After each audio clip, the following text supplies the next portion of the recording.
Morning. Nobody yet. No one's here. Usually takes a minute or so. I got my coffee.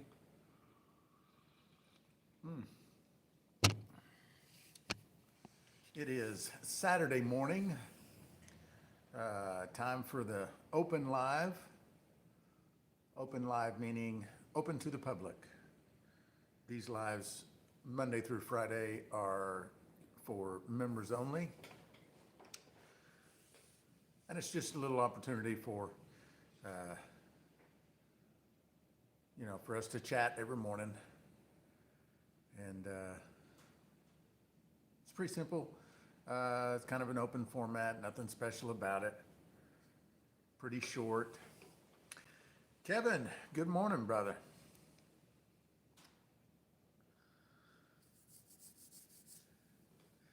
Yeah, so today I got a number of things going on. I've got some new product SKUs. Robert, good morning.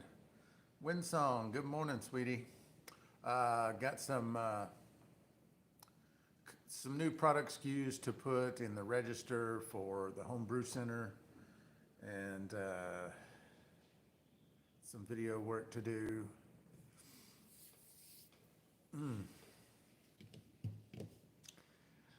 Lee, good morning. Disabled Shiner, all right. Good morning. My order is coming in Monday. Whoop, whoop. Good job. Morning, Robert.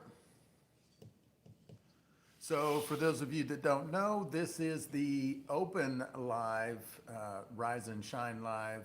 Every Saturday I go live to, it's just a public live, anyone can come in, and then Monday through Friday, it's a members only live stream.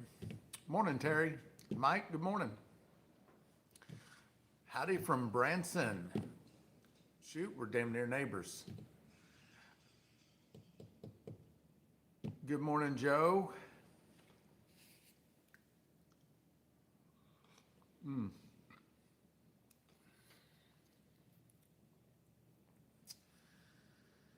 Oh, got a couple of phone meetings to jump on this morning, or late morning, close lunchtime-ish.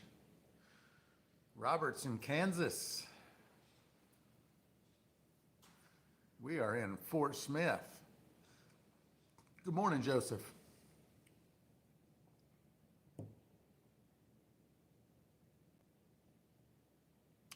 Got to bag up a bunch of grain today. Jeffrey, good morning. Jeff, was it you that was having some problems with an order again? We thought we fixed the website, and yesterday we had a couple people saying they were still having problems on the website. Was that anyone in the chat that we could talk about that for a second? Just pitched my yeast on some White Lightning, 15 gallons, starting gravity at 1063 at 89 degrees.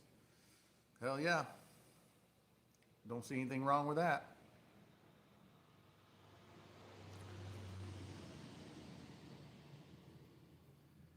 I don't know what's going on with the website. I have some kind of shipping plugin that keeps breaking, and it's beyond my knowledge set, so I have a guy working on it.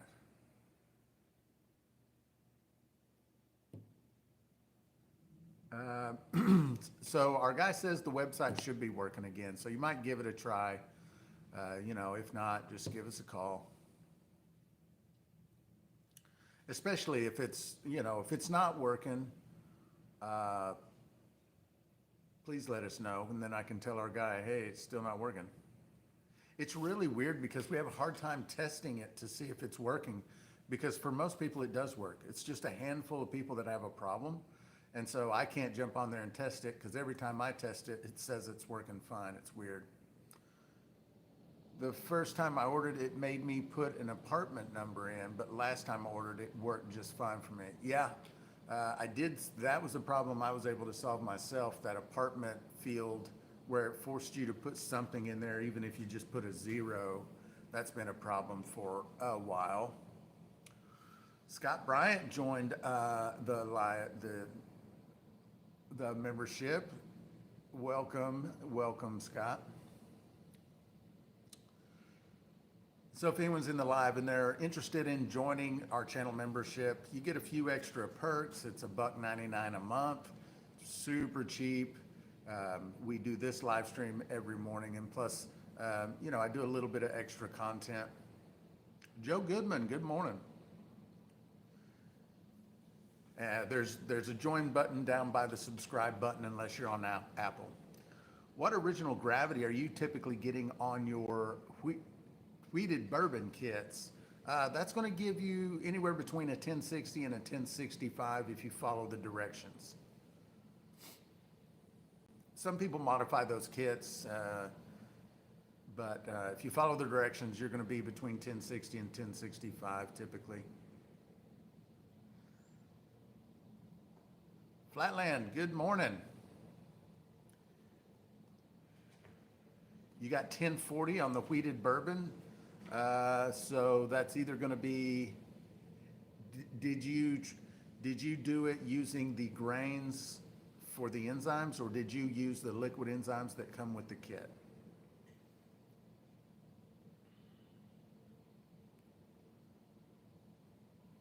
Usually the first mistake, the liquid. Okay, so it is most likely that what happened is you did not gelatinize the corn well enough. So that very first step where you have your water at 190 degrees and you cook your corn for like 90 minutes, it's got to get real thick and, sticky, where you dip your spoon in there or your stirring stick or whatever, and it almost doesn't want to come off of it. Then it's gelatinized well enough for the conversion. But that's typically the mistake most people make when they don't get a good conversion. You just got a partial conversion from that. And then of course there are the temperature ranges for the liquid, which are pretty easy to follow because those temperature windows are pretty large.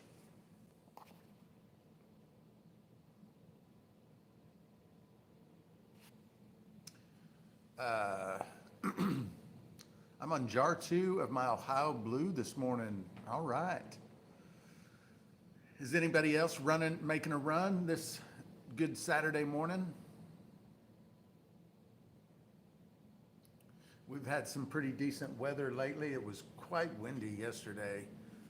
In fact, when I got here today, the back door to the winery was blown open. So the back door was just open all night. I don't know how that happened. The little barbecue grill that they have back there was dumped over. Pretty strong winds yesterday, but no real bad weather. Everybody got their coffee this morning, or is everybody all coffeeed up already? I know parts of the country it's not very early anymore, and then the other side of the country it's really early.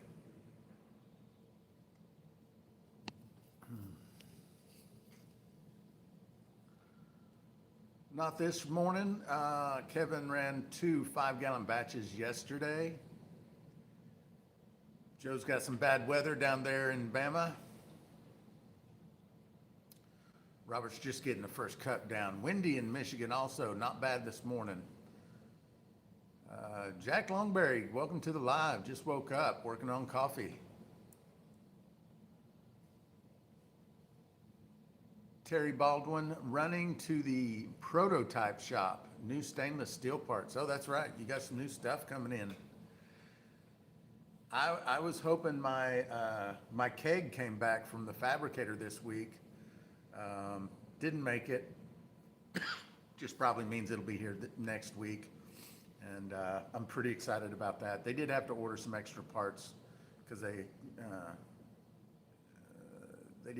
parts of it they didn't do exactly like I asked them to do, but that's all right. Lee got a question. How long will grain keep? That's a good question. I think as long as you keep it dry, don't let it get wet and mold. Keep the mice and rats and all the critters out of it. I think it lasts quite a while. I mean, I don't know for sure because we never have it very long. Even when I stock up with large amounts of grains so that I can ship, make the kits and ship them out, we don't have grain very long. So it's a good question, but I suspect it lasts quite a while.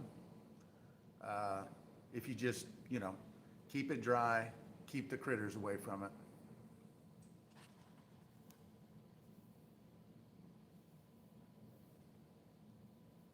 Stormed all night, most of the morning in Kentucky there with Kevin. Oh shit, what?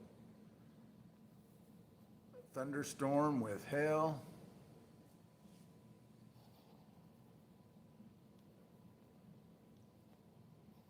Jack of all trades, just tied a fishing jig and drinking coffee. Found bugs in a bag of grain, so I didn't use. Robert, now I'll be honest with you. I don't worry too much about the bugs. Sometimes when you buy a grain, it gets shipped. It gets shipped with like bug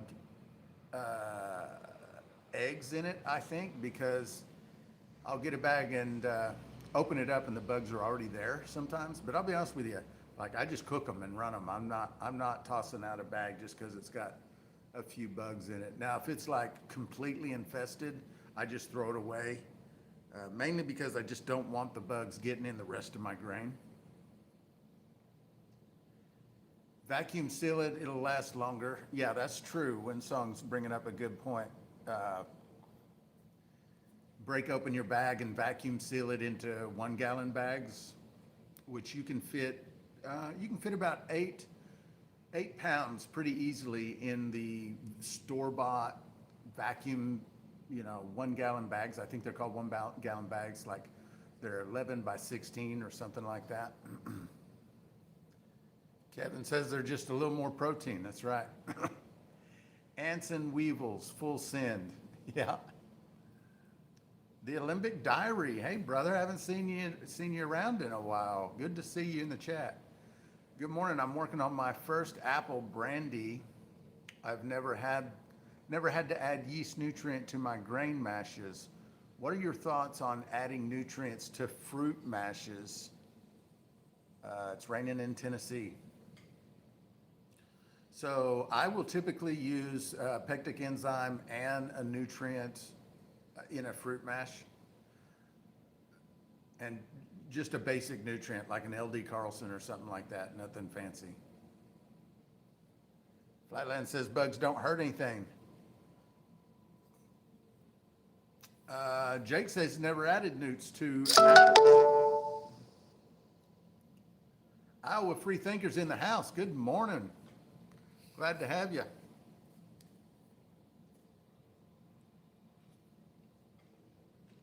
For those of you in the live that don't know, we do this live stream every morning, Monday through Saturday, but Monday through Friday it is members only live stream, and but on Saturday it's open to the public. So a lot of you are in here that aren't channel members. If you're interested in being a channel member, there should be a little button down by the subscribe button under the video. It's $1.99 a month, cheap. I like getting up to like-minded people. Yeah, start the day off right. I agree. I enjoy the lives. I enjoy the lives more than all the other stuff that I do, actually.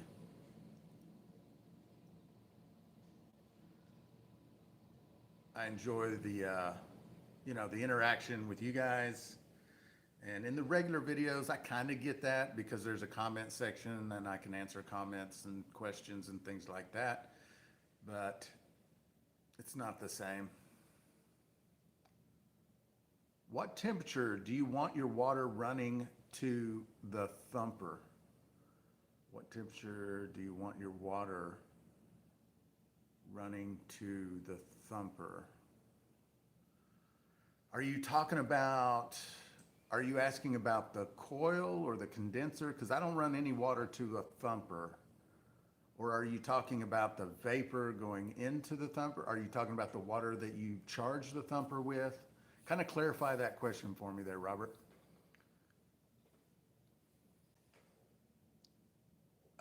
Good morning, Shoot 'em Killer XD. Good morning. Thank you for your videos. Lots of great info for beginners. Just ran my first rum.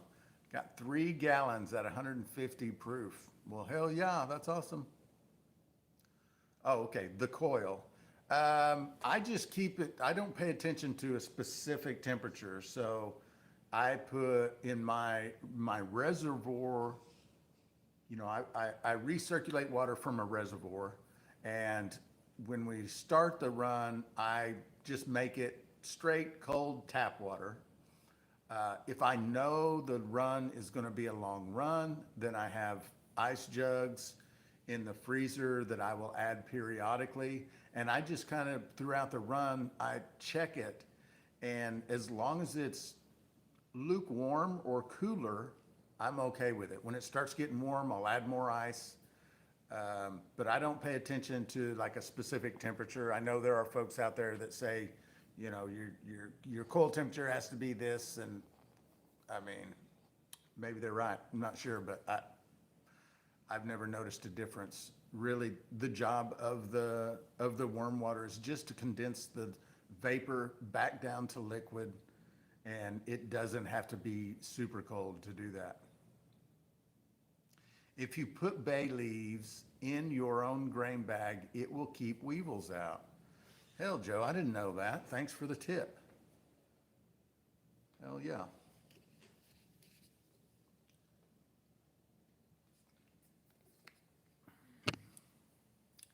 Have you ever distilled something like a ginger beer, Cyrus? I have not.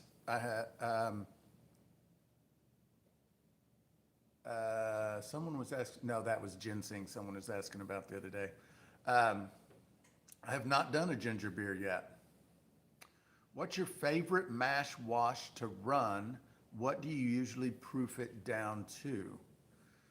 So my favorite is a bourbon, and final product on bourbons I make mostly are like 85 or 90 after aging.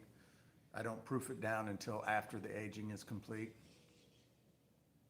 Kevin's got coffee going and about to make breakfast.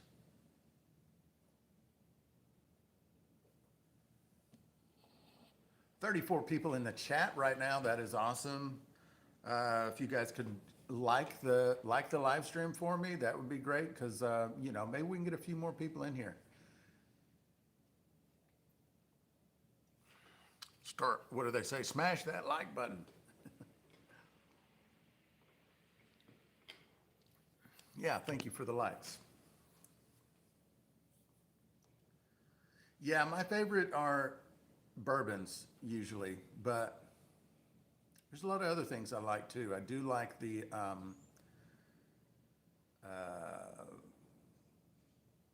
mountain brandies, and plus the experiments are pretty good. Sometimes sometimes I may not like the final result of an experiment, but I like doing the experiment, you know, trying something different.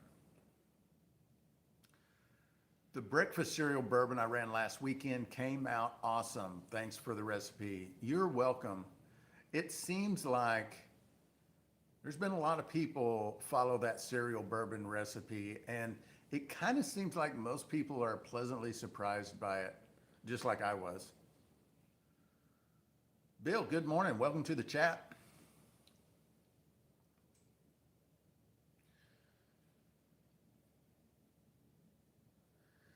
And we've got the cake still coming, so we'll be doing some different experiments with that. Plus, we've got going to be building an electric element, and well, we bought the element, building an SCR controller to run some electric runs for those of you that do electric, because I'm always doing propane.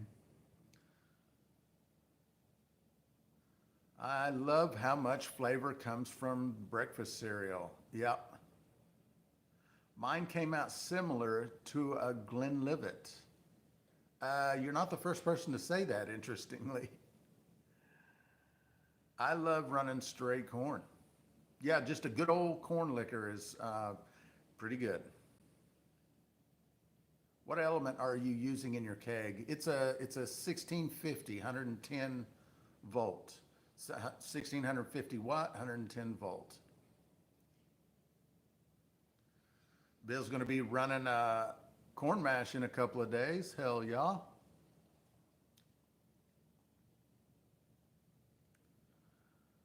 I ran a no sugar bourbon yesterday, ended up with a quart of 100, quart of 90, and quart of 80. Is that too low or pretty good? Um, so you ended up with 3 quarts. So what size batch are you running? Like a you running a 5 gallon still? That'll be enough for 15 gallons. Uh, yeah, I don't know. Oh, the element, I guess you're asking. So, yeah, it'll be enough for 15 gallon. It'll just take longer to heat up. But once you get a still heated up, it doesn't take much energy to keep it going. Um,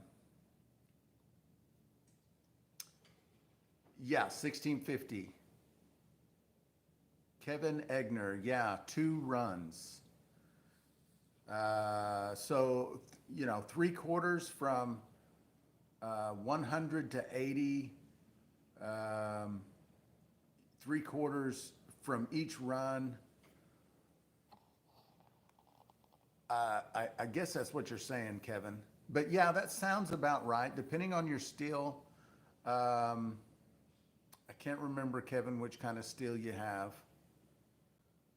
Running a batch of Mountain Dew soda. Well, hell yeah.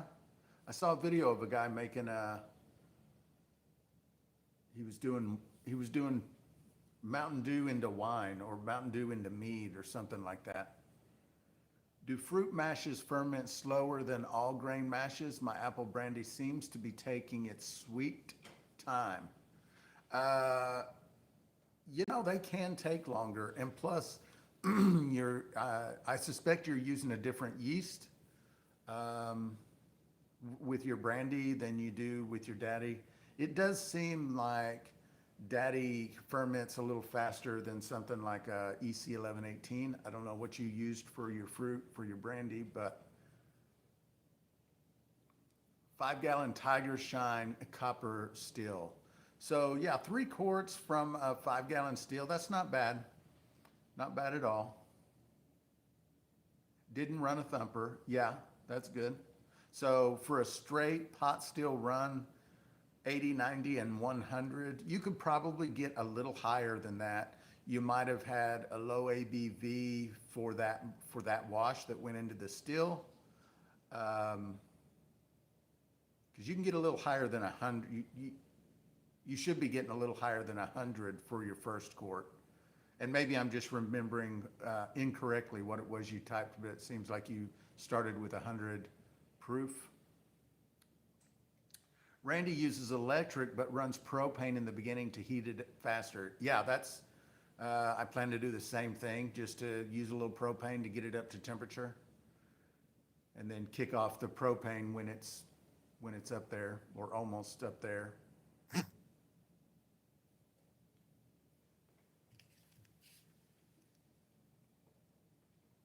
Mm. Yeah, didn't add any sugar to the mash. Okay. Kevin, wait a minute. Let me back up the chat here. Maybe I might have missed. I didn't put something together, I think.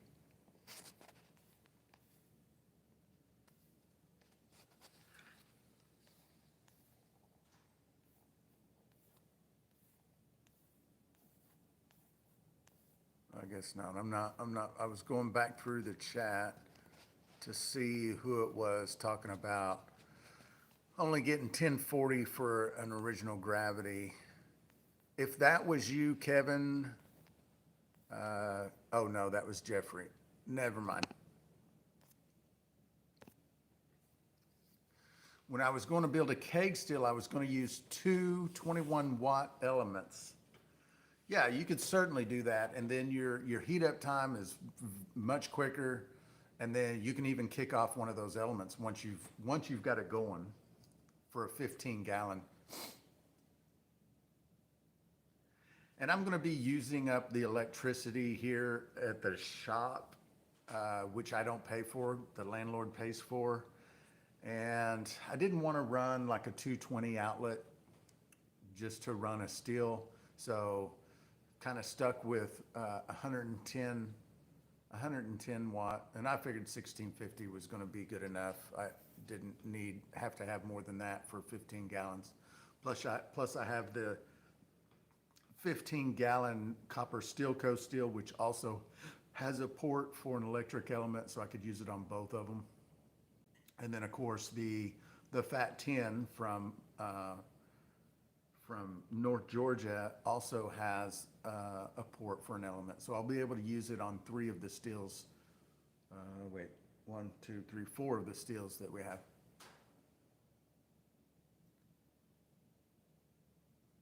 Anyone use a voltage regulator for the heating elements? A voltage regulator. So most people use an SCR, which is a type of voltage regulator. I don't know my electronic stuff real well, so I'm kind of talking sideways here. But most people just either buy or build an SCR controller, and that's the kind that's just like, you just have a dial like a rheostat to control the voltage that's going into the element.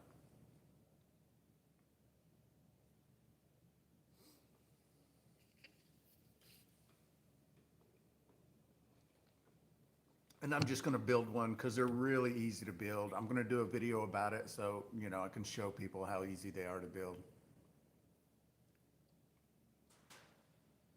I use a voltage regulator for my 2-gallon steel. We'll use 2 SCRs for my 15-gallon steel that's coming. Drag, I'm still using fire, but you use a PID controller for regulation. But no, I'm not going to use a PID. I think the SCRs are a better option for the home distiller sizes, because a PID, how it regulates temperature is it kicks the element is either in the on or off position. It's kicking it on and off all the time. Whereas the SCR, you're dialing the voltage of the element so that it can be running full blast hot or barely on and anywhere in between, which in my opinion gives you better control, because also the PID has to have limits set, so a high limit and a low limit, like where it's going to kick on and where it's going to kick off. So your temperature in your pot can fluctuate quite before the PID either kicks on or kicks off. I use a Beaver Steel 13-gallon kit, only $200, and it comes with everything you need. Ran it on the stovetop. Yeah, that's pretty common. The Beavers are a very good introductory steel because the price points are so low. Which one did you get? Did you get the 3-pot setup, or did you get the football-shaped column setup?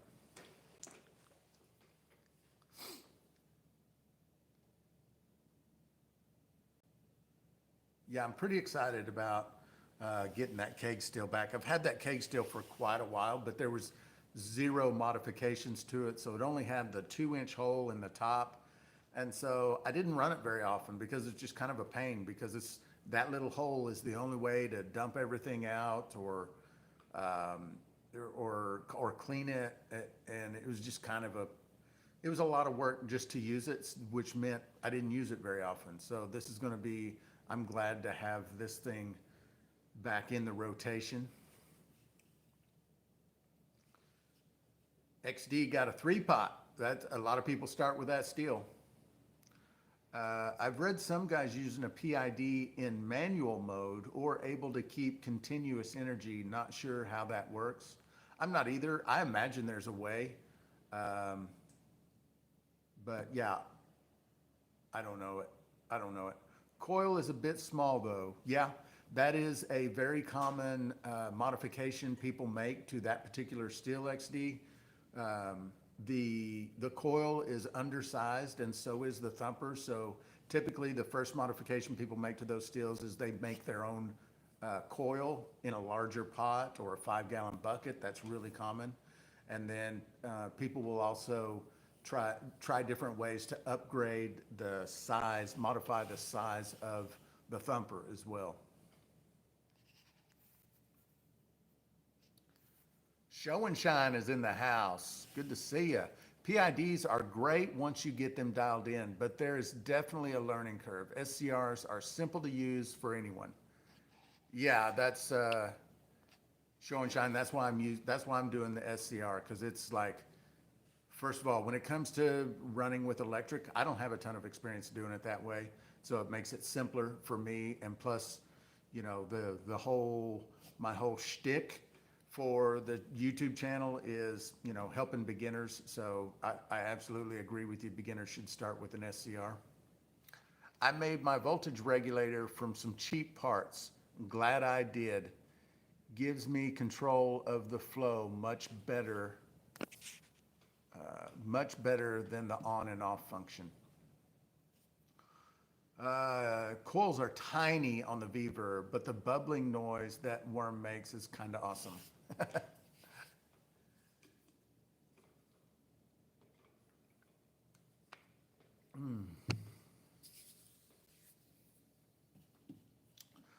Chores and errands are calling. Hope everyone has a great day. Yeah, you too, Scott. Jump out there, get that stuff done. I'm gonna be jumping off here pretty soon anyway. I gotta start getting my stuff done. I got a lot of chores to do up here today, and then hopefully I can get to the point where, you know, I make maybe a blue bourbon, make a bourbon with the blue corn. It's kind of one of the first experiments I want to do with the heirloom corn that we got in. Jumping in there with a custom mason jar emoji for the members.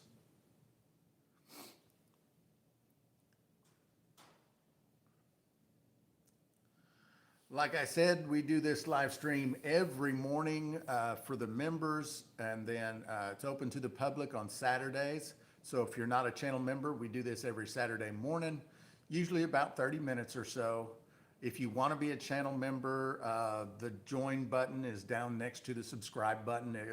It's going to cost you. It's going to cost you a lot, $1.99 per month. So.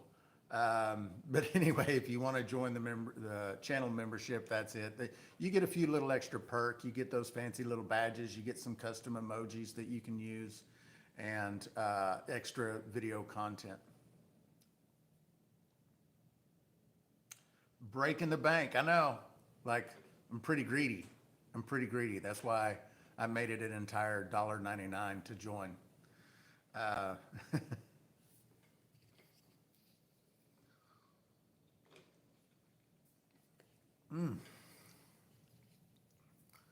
Well, everybody, I think I'm going to jump off here, and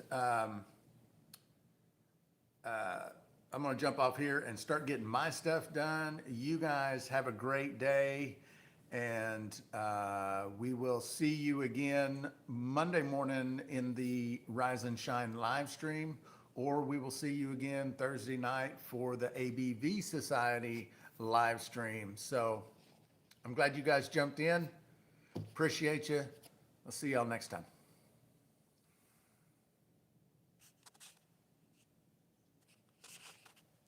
Damn, I'm so slow. Every time it's like I got to figure out how to do this.